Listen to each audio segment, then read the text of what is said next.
اعوذ باللہ السمیع العلیم من الشیطان اللعین الرجیم بسم اللہ الرحمن الرحیم۔ ناظرین کرام، السلام علیکم ورحمۃ اللہ وبرکاتہ۔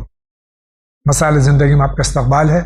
آج ہمارے اسٹوڈیو میں مہمان ہیں حجت الاسلام جناب مولانا احمد علی صاحب آبدی، وکیل مطلق حضرت آیت اللہ العظمیٰ سید علی الحسینی سیستانی حفظ اللہ تعالی، اور جامعۃ امیر المومنین نجفی ہاؤس کے پرنسپل۔ ہم ان کا خیر مقدم کرتے ہیں۔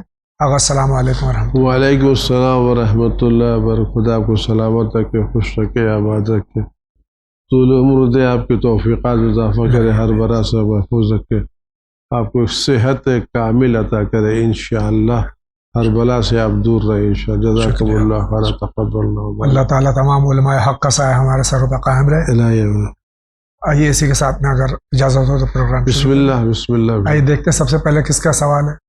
السلام علیکم جاوید بھائی، مولانا صاحب کی خدمت میں میرا سلام پہنچے۔ میں نظیر افطار لکھنؤ اسٹیشن سے آپ سے بات کر رہا ہوں۔ میرا ایک چھوٹا سا سوال تھا، اور چھوٹا سوال کیا ہے کہ مطلب کنفیوژن تھا، یا کہہ لیجیے کہ رفیجی تھی کہ میں نے اب تک یہ سنا ہے اور یہ پڑھا ہے کہ اللہ تعالیٰ اللہ رب العزت نے یہ کہہ رکھا ہے کہ محمد صلی اللہ علیہ وآلہ وسلم کی امت پر وہ عذاب نہیں نازل کرے گا۔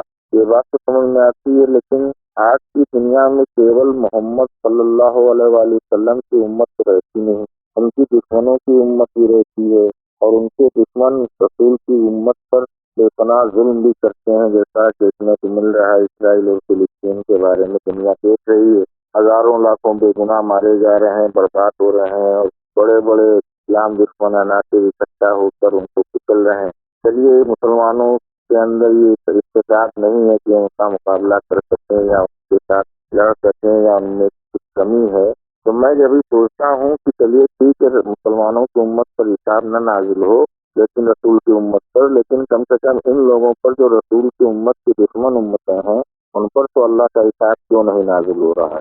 اور دیکھنے کو یہ ملتا ہے کہ جو رسول کی دشمنوں کی امت ہے وہ زیادہ پھل پھول رہی ہیں بنسبت رسول کی امت سے۔ تو برائے کرم اس کو سمجھائے کہ اس میں کیا ہے شریعت، اور کیا کہتی ہے، اور کہاں پر اس میں ہم لوگ قاصر ہیں اس بات کو سمجھنے سے کہ رسول کی امت پر جو ہے وہ اللہ کا حساب نہیں نازل ہوگا، تو ان کے ساتھ یہ امتیں بھی بچی رہیں گی۔ خدا حافظ، فی امان اللہ۔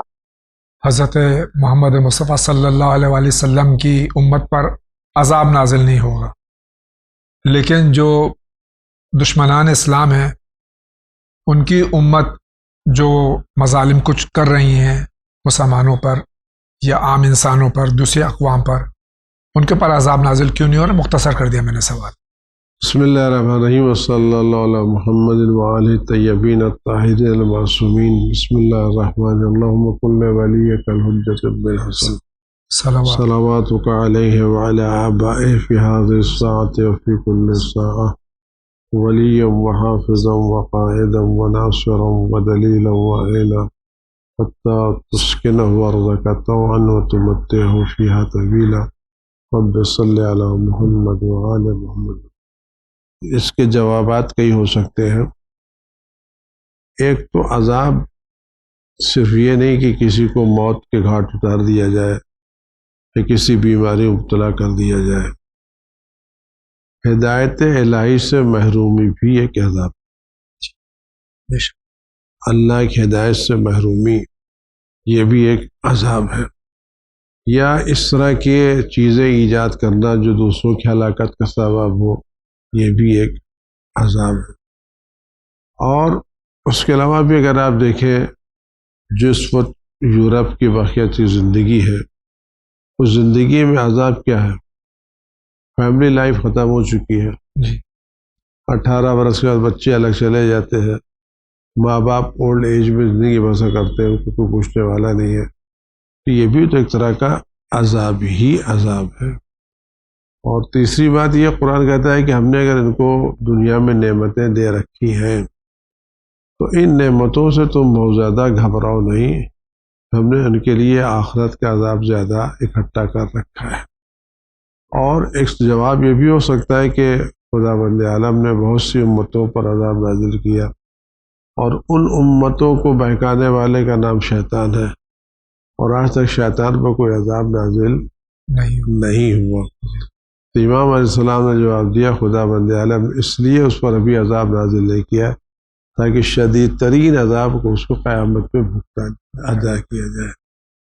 تو اگر ان لوگوں پر ابھی عذاب نازل نہیں ہو رہا، ایک تو عذاب نازل ہو رہا ہے، اس کی شکل الگ الگ ہے. جی خود ہدایت الہی سے محرومی سب سے بڑا عذاب ہے. کیوں؟ اگر یہ ہدایت یافتہ ہوتے اور گناہ گار ہوتے، ہدایت یافتہ ہونے کے بعد گناہ گار ہوتے تو کچھ دن سختیاں برداشت کر کے جنت میں چلے جاتے، لیکن ہدایت سے محرومی بھی ایک عذاب. جی بے شک. اور اس عذاب میں نہ پڑے کہ ان کو آخرت میں عذاب ابدی اور ملے گا. اور شیطان کی مثال سامنے موجود ہے. جی ان لوگوں پر عذاب ہو رہا ہے اور مسلمانوں کی حالت یہ ہے کہ مسلمان اس لیے پریشان ہے کہ وہ اپنے نبی کی تعلیمات پر عمل نہیں کر رہے ہیں. بہت بہت شکریہ آغا. اگلا سوال. السلام علیکم مولانا صاحب، میں رضوانہ رانچی سے بول رہی ہوں. ہمارا سوال یہ ہے کہ اگر بچہ صوفے یا گدے پہ پیشاب کر دیتا ہے تو وہ بہت تھوڑا بھاری ہوتا ہے اور شہر میں لوگ جو رہتے ہیں ان کو دھوپ نہیں مل پاتی ہے، چھوٹا سا گھر ہوتا ہے، دھوپ نہیں دکھا پاتے ہیں، تو ایسے حالات میں ہم اپنے بستر یا گدے کو کس طرح سے پاک کریں؟ کیونکہ دھو تو دیتے ہیں پر اس کو دھوپ نہیں مل پاتی ہے، تو ایسی حالت میں ہم اپنے بستر کو یا گدا جو ہے اس کو کس طرح سے پاک کریں؟ آپ ہمارے سوال کا جواب ضرور دیں. شکریہ. خدا حافظ. جہاں تک کہ بستر کا سوال ہے، بستر تو پاک ہو سکتا ہے، یعنی جو غلاف ہے، تکیہ غلاف ہے یا چادر وغیرہ ہے. گدا جو ہوتا ہے عام طور سے روئی کا لیکن ہوتا اس ہے، میں کو دو کس طرح سے؟ صورتیں، اگر ایسا گدا ہے جس کے اندر پانی اندر تک جا رہا ہے جی تو اس کا راستہ یہ ہے کہ آپ پانی ڈالیے اور اس کو پھر تولیے سے پوچھ دیجیے، 3 مرتبہ پانی پہ پوچھ دیجیے. سورج سے سکھانا لازم و ضروری نہیں ہے. جی گدے کا سورج سے سکھانا لازم و ضروری نہیں ہے. اگر آپ اسے پانی ڈالا اور پانی وہاں تک پہنچ گیا جہاں تک نجاست تھی اور وہ اپنے کپڑے سے دبا دبا کر کے پوچھ دیا، 1 مرتبہ پانی ڈالا تو پھر تکیے سے تولیے سے پوچھ دیا، پھر دوسرے پاک تکیے سے پوچھ دیا، پھر اس طرح سے تولیے سے پوچھ دیا تو کام ہو جائے گا، پاک ہو جائے گا. سورج سے سوکھنا لازم نہیں ہے. شکریہ. اگلا سوال دیکھتے ہیں کس کا ہے. السلام علیکم ورحمۃ اللہ. تمام چینل والوں کی ٹیم کو بھی سلام پیش کرتا ہوں. میں رضا بات کر رہا ہوں، مصطفیٰ آباد دہلی سے. قبلہ ایک انسان ہے سوشل میڈیا پر جو یاری کر کے اس کا نام نہیں لینا چاہتا. وہ اس کی حرکتیں یہ ہے کہ وہ علماء لوگ کو انوائٹ کرتا ہے اپنی ڈیبیٹس میں، آن لائن آ کر کسی بھی موضوع پر ٹاک شو کرتا ہے یا کسی موضوع پر بات کرتا ہے، علماء لوگ کی توہین کرتا ہے. بات کرتے کرتے وہ اس کی آواز اتنی بلند ہو جاتی ہے کہ علماء لوگ کو ذلت محسوس ہونے لگتی ہے. بہت بدتمیزی سے بات کرتا ہے، سمجھ سکتے ہیں آپ. دوسری چیز یہ ہے کہ وہ حوالے دیتا ہے، حدیثیں پتہ نہیں کہاں سے گڑتا ہے، کہاں سے بیان کرتا ہے. اس انسان سے کیسے بچا جائے؟ ایک دم توہین کی ہوئی ہے، بہت زیادہ توہین کرتا ہے علماء لوگ کی. اور ان کو بلاتا ہے، پتہ نہ علماء لوگ کیوں چلے جاتے ہیں. نہیں جانا چاہیے میرے حساب سے. تو بس اس انسان سے کیسے بچنا چاہیے، بس تھوڑا سا اس پر روشنی ڈالنے کی کوشش کیجیے. روشنی ڈالیے تھوڑا سا. شکریہ. غالباً قرآن کی آیت بھی اور احادیث میں بھی کہ جب کسی سے گفتگو کرو جو تمہارا مخالف ہو یا تمہارے عقائد کا مخالف ہو تو اس سے نرم لہجے میں اور انسانیت اور بالکل اچھے انداز میں گفتگو کرو. اور یہ صحیح ہے کہ یہ صاحب جو ٹی وی پہ اغیار سے یا اپنے علماء سے بھی اگر گفتگو کرتے ہیں، علماء سے تو نہیں عام طور سے، لیکن گفتگو کرتے ہیں تو بہت انداز جو ہوتا ہے وہ ایٹیٹیوڈ بہت ہی گندا ہوتا ہے اور ایک اچھے لہجے میں بات نہیں کرتے ہیں. تو ان سے کس طرح سے نمٹا جائے؟ مجھے یہ سوال میں ایک واقعہ یاد آیا کہ ایک ٹی وی شو ہو رہا تھا اور ٹی وی والے تو کسی نے اس شو کے آرگنائزر کو بولا کہ بھائی تم ہمیشہ فلاں پارٹی کو ایسے بلاتے ہو کہ وہ مغلوب ہو جاتی ہے اور کمزور ہوتی ہے اور دوسرے والوں کو مضبوط. کیا اس میں کوئی اس نے کہا دیکھیے یہ ہمارا پروگرام ہے، ہم یہ سوچتے ہیں کہ ہم کو کس کو ہرانا ہے کس کو جتانا ہے. جی تو جس کے موافق ہوتے ہیں ہم اس پارٹی کے مضبوط آدمی کو بلاتے ہیں جی اور جس کے مخالف ہوتے ہیں اس پارٹی کے کمزور آدمی کو بلاتے ہیں. جی یہ جو سارا کام ہو رہا ہے اگر آپ غور فرمائیں یہ ایک سیٹنگ ہے جو ہو رہی ہے، یہ اوریجنل اس کے اندر کچھ بھی نہیں ہے. اور اس کی ایک وجہ یہ ہے کہ جو لہجہ اختیار کیا جا رہا ہے اس لہجے اختیار کرنے کے بعد پھر وہ آدمی دوسری مرتبہ آئے گا لیکن وہ آدمی پھر مرتا ہے.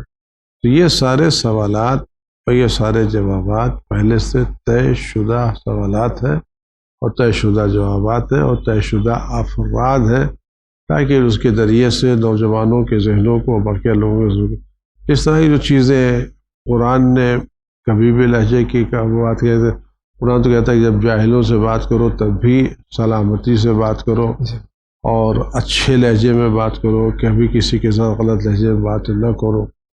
یہ اس طرح کی باتیں کر کے اشتعال انگیزی پیدا کرتا ہے، اور اگر چاہے وہ شیعوں سے متعلق ہو یا اسلامی دوسرے فرقوں سے متعلق ہو، ان کے بارے میں اس طرح کا لہجہ استعمال کر کے سننے والوں کو مشتعل کرنا ہے اور آپس میں اختلافات کو ہوا دینا ہے.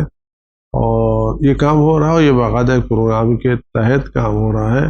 جو لوگ آ رہے ہیں وہ پہلے وہ واقعی اوریجنل لوگ نہیں ہیں جو ہونا چاہیے، وہ سب پہلے سے پری پلان لوگ ہیں. لوگ آتے ہیں، سوالات دے دیے جاتے ہیں، جوابات تیار کر لیے جاتے ہیں، خالی دکھانے کا کام ہو جاتا ہے. یہ کام ہوتا ہے. اور اگر واقعی وہ اہل بیت علیہ السلام کے پیرو ہوتے، ان کے لہجے میں نرمی ہوتی اور علماء کا احترام ہوتا.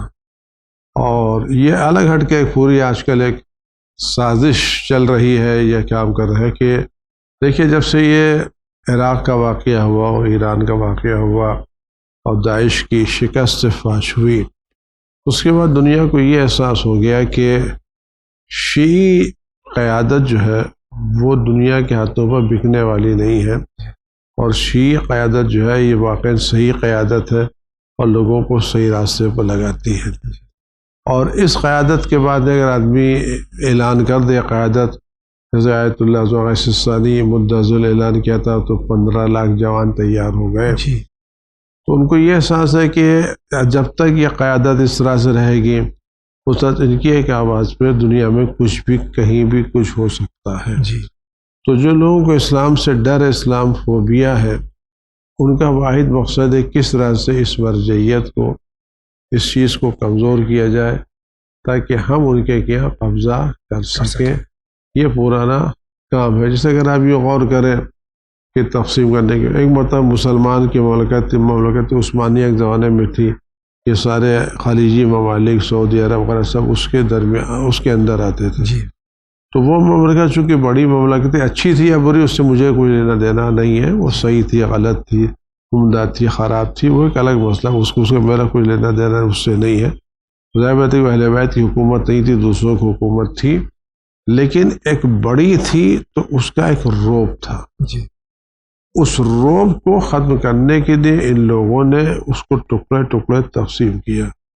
جیسے اگر آدمی کوئی روٹی کھانا چاہتا ہے تو ایک مرتبہ پوری روٹی منہ میں نہیں رکھ سکتا، اس کو ٹکڑوں میں تقسیم کرتا ہے کھا جائے. تو اسی طرح سے یہ تشیع شیعہ قوم جو امام حسین کے نام پر، امام زمانہ علیہ السلام کے نام پر اور مرجعیت کے نام پر متحد ہے اور کچھ بھی کرنے کو تیار ہے، اس قوم میں اس طرح کی باتیں کر کے تفرقہ ڈالو تاکہ یہ قوم چھوٹے چھوٹے حصوں میں بڑھ جائے اور پھر ہمارے لیے اس قوم کو استعمال کرنے کا موقع مل جائے. بہت بہت شکریہ. اگلا سوال لیتے ہیں. السلام علیکم، میرا نام سید ریاض حسین جعفری، میں ناگپور شہر سے بول رہا ہوں. علی جاوید زیدی صاحب اور حجت اسلام کی خدمت میں بہت بہت سلام. حالات حاضرہ پر مومنین کی اور پیغام انسانیت کی معلومات کے لیے کہ قبلہ اول بیت المقدس کی تاریخ کیا ہے، مسجد اقصی جو ذکر حضور پاک کی معراج کا ہے، تو کیا یہ وہی مسجد ہے مسجد اقصی، تاکہ نئی نسل کے نوجوانوں کو تاریخ سے آگاہی ہو. سوال نمبر 2، کتنے عرصے تک حضور پاک حضرت محمد مصطفیٰ صلی اللہ علیہ وآلہ وسلم نے قبلہ اول کی سمت نماز ادا کی؟ کیا کوئی آیت موجود ہے؟ نمبر 3، مسجد ذو قبلتین کہاں ہے؟ قبلہ بدلنے کی وجہ بیان فرمائے. نمبر 4، کس نے دونوں قبلوں کی طرف حضور پاک کے ساتھ ایک ہی وقت میں نماز ادا کی؟ ان کا کیا نام ہے؟ جواب عنایت فرمائے. شکریہ، خدا حافظ. ہمارے بھائی کے تاریخی سوالات ہیں. پہلا سوال یہ ہے کہ بیت المقدس جو ہے یہ وہی ہے جہاں سے سرکار ختم مرتبت صلی اللہ علیہ وسلم کو معراج ہوئی تھی؟ بیت المقدس ایک جگہ ہے جس میں جناب سلیمان کا ہیکل رکھا ہوا ہے، اور اس کے احاطے میں جو مسجد بنائی گئی اس کو مسجد اقصی کہتے ہیں۔ اور جب ایسی مسجد میں ایک بار اندر اس کے اندر 5000 نمازی نماز پڑھ سکتے ہیں۔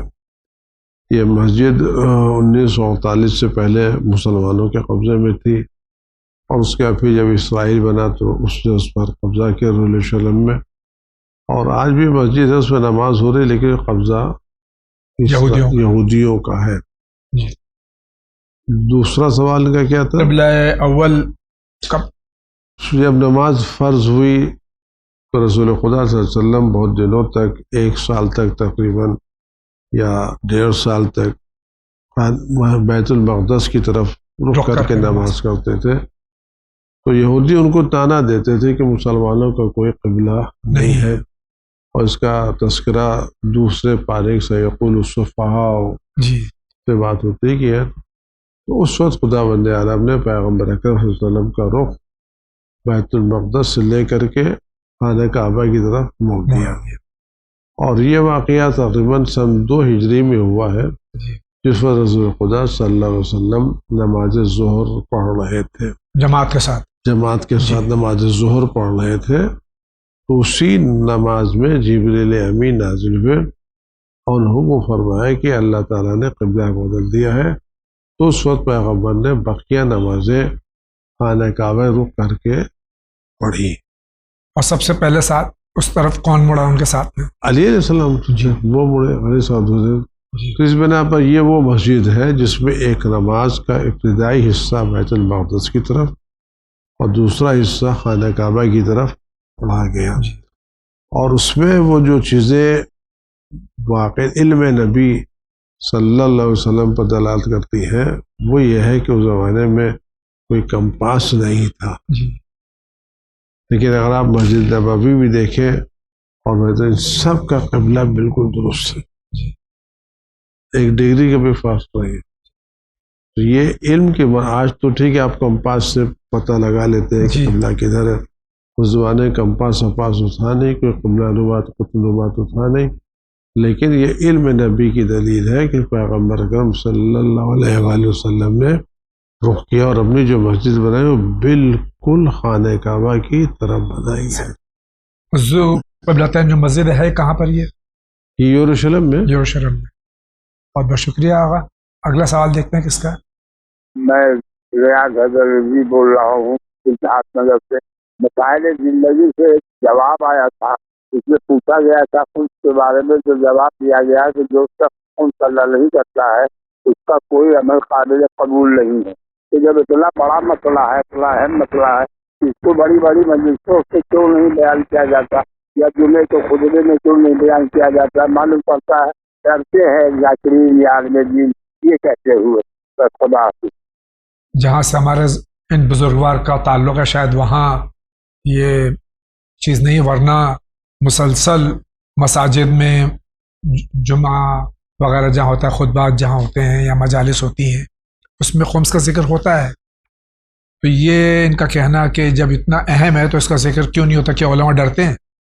ایسا نہیں ہے، نہ معلوم کتنی مرتبہ خود اسوین چینل میں اس مسائل زندگی میں خمس کے مسائل کے بارے میں گفتگو ہو چکی ہے، باقاعدہ تفصیل کے ساتھ بیان کیا جا چکا ہے۔ اور دوسری بات یہ ہے کہ احکام شرعی سیکھنا ہر بالغ کی ذمہ داری ہے۔ جی، جب آدمی بالغ بلوغ کے منزل پر پہنچ جائے تو اس کی شرعی ذمہ داری اپنی ساری ذمہ داریوں کو جانے کہ اس پر کیا کیا ذمہ داریاں ہیں، یہ اس پر شرعی ذمہ داری ہے۔ تو ہر انسان کی ذمہ داری کہ اپنی ذمہ داریوں کو پڑھنا کہ دوسروں پر کہ دوسروں نے نہیں بتایا، دوسروں کا بھی کام بھی آپ کو بتائیں، متوجہ کریں، اچھا کام کریں، لوگ کر بھی رہے ہیں، لیکن خود انسان کی بھی ذمہ داری ہے کہ اپنی ذمہ داریوں کو خود کتابوں کے ذریعے سے، توضیح المسائل ہے، تحفۃ العوام ہے، جتنی کتابیں مسائل کی لکھی ہوئی ہیں ان تمام چیزوں پر آدمی کو غسل کے مسئلے ہیں، وضو کے مسئلے ہیں، یہ مسئلے جو انسان کی اپنی زندگی میں مبتلا بے مسائل ہیں، ان مسائل کو انسان کو خود بھی جا کر کے کتابوں سے پڑھنا چاہیے، نکالنا چاہیے. اور جہاں تک علماء کا مسئلہ ہے تو علماء اپنے امکان بھر مجلسوں میں متعدد جگہ پر خطبوں میں اس کا باقاعدہ تذکرہ کر رہے ہیں. اب یہ ضرور تھوڑی کہ ہر آدمی اس کا تذکرہ کرے، یا جس آدمی نے تذکرہ کیا وہ مجلس بھی آپ نے ضرور سنی، ہو سکتا ہے کسی مجلس میں تذکرہ ہوا ہو اور جناب کسی مصروفیت بنا وہ مجلس میں شریک نہ ہو سکے ہو. جی. اور سب سے زیادہ اہم بات میں بار بار یہاں سے عرض کرتا ہوں کہ ہر گھر میں توضیح المسائل کا ہونا بہت ضروری ہے. اب جس مرجع تقلید کے مقلد ہیں ان کی توضیح المسائل آپ کے گھر میں ہونا بہت ضروری ہے، اور صرف وہ طاق پہ رکھنے کے لیے نہیں بلکہ اس پہ پڑھ کے احکام شرعی کو جاننا بہت ضروری ہے ہر بالغ اور عاقل انسان کے لیے. بہت بہت اس سے میں کروں کہ ابھی ہم لوگوں نے کچھ دنوں پہلے آغا سستانی کی توضیح شائع کی ہے پورے تصحیح کے ساتھ. اگر کسی کو چاہیے تو وہ بھی رابطہ کر کے وہ توضیح حاصل کر سکتا ہے. البتہ اس کے جو چارجز ہوں گے اس کو جو بھی اس کی ہدیہ ہے وہ دینا پڑے گا. شکریہ آغا. اگلا سوال. اختر حسین، بیتول مدھیہ پردیش. مولانا صاحب اور جاوید بھائی السلام علیکم. میرا سوال یہ ہے کہ انسان مرنے کے بعد برزخ میں کب جاتا ہے، اور برزخ میں عبادت انسان کرے گا تو جسمانی طور سے کرے گا یا روح کے ساتھ کرے گا؟ جواب دینے کی کوشش کریں. السلام علیکم. کوشش نہیں، یقیناً جواب دیں گے آغا کہ برزخ کب شروع ہوتا ہے مرنے کے بعد میں، اور کیا برزخ میں کیا عبادت کرتا ہے انسان؟